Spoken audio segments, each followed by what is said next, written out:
बहू,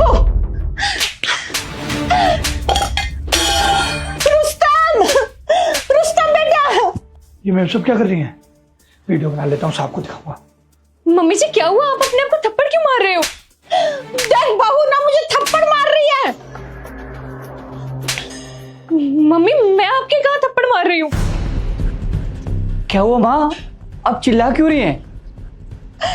बेटा देखना, बहू ने मुझे कैसे थप्पड़ मारे हैं। तुमने माँ के ऊपर हाथ उठाया, तुम्हारी इतनी हिम्मत? नहीं रुस्तम, मम्मी जी झूठ बोल रही है, मैंने नहीं मारा। हाँ भैया, मैंने खुद अपनी आंखों से देखा कि भाभी ने मम्मी पे हाथ उठाया है।